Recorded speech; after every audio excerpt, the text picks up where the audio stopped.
everyone, my name is Reggie and welcome to my channel. Today I'm really excited to be sharing with you my anticipated spring releases for 2018. These are the books that came out in March, April, and May that I'm super excited for. Unfortunately, I decided to film this video a little bit late, so literally every book that came out in March is already out. And that is like half of my list. But we're gonna go through it anyways because these are some of my favorite videos to watch and some of my favorite videos to film for you guys. If you're new here and you haven't already done so, I highly recommend subscribing. I post new bookish videos every week. So the first book I'm super excited to read that has already come out but I have not read yet is Children of Blood and Bone by Tomi Adeyemi. This came out on March 3rd.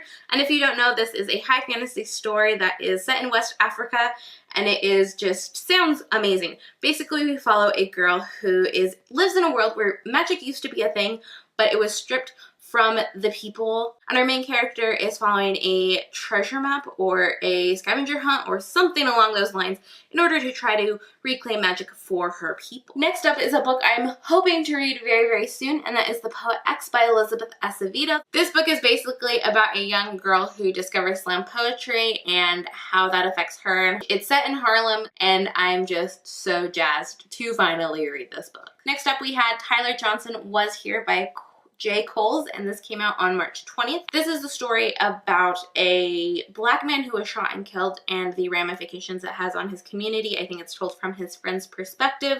Don't know too much about it, but I've heard it's very powerful, very strong, in the vein of The Hate U Give, etc. I'm so glad we're getting more stories like this, and I'm really excited to check it out. Another book I'm really excited to get to is The Astonishing Color of After. This is by Emily Exarpan, and this came out on March 20th. And this is about a girl whose mother commits suicide, and our main character believes her mother turned into a bird after she committed suicide.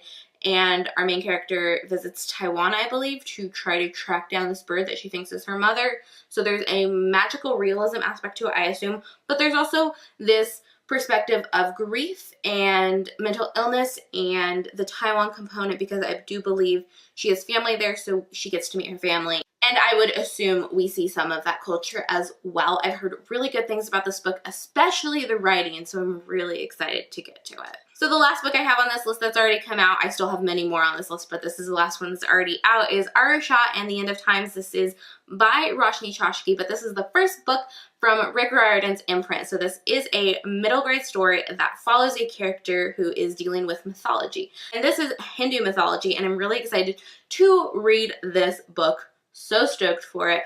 All I know about this basically is that our main character is kind of a sassy pants, which I'm all for. Next up, these are the books that I'm still anticipating because they're not yet out, and this first one I have to talk to you about is my most anticipated on this list.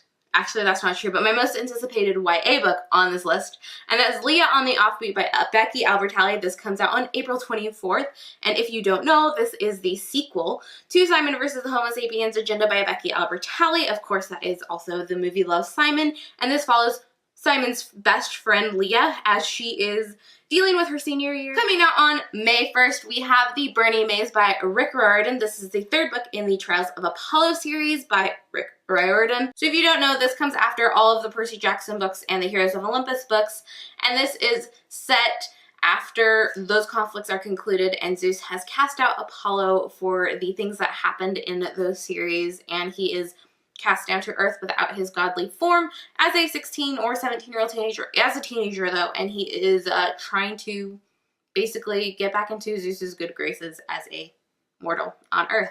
Follows his journey.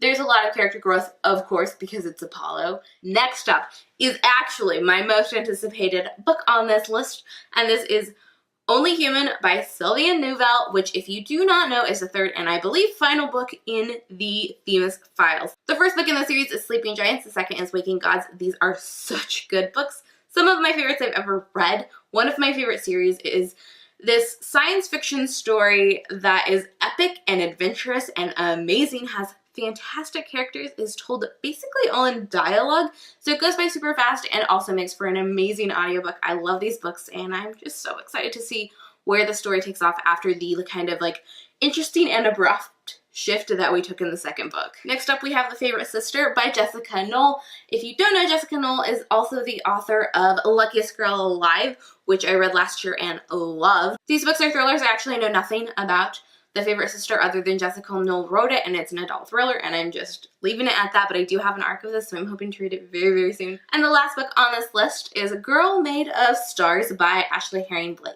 And I also don't know much about this. I do believe there's bisexual rep in this, and everyone seems to love Ashley Herring Blake. I haven't read anything by her, but I do have a book of hers on my shelf, and I've heard nothing but astounding things about this book and kind of the story it tells and the representation it has. And I think it has a component or aspect of grief, and I'm just really here for more Ashley Herring Blake, even though I haven't read anything by her. Sounds epic. Everyone who has read it has loved it, so I'm really excited to read this one as well. So those are the 10 books that I'm most anticipating in the spring season, even though 5 of them are already out because I filmed this a little on the late side. I promise that the next anticipated releases, the anticipated summer releases, will come out on time, maybe even early, to make up for this one coming out late. But I want to know, have you read any of the books that are already out? Are you anticipating any of the 10 books on this list? Let me know your thoughts on this list and the books that are coming out in the spring season down below. Did I forget something? Let me know. Subscribe to this channel if you haven't already. Give this video a thumbs up, and I'll see you in my next video. Bye!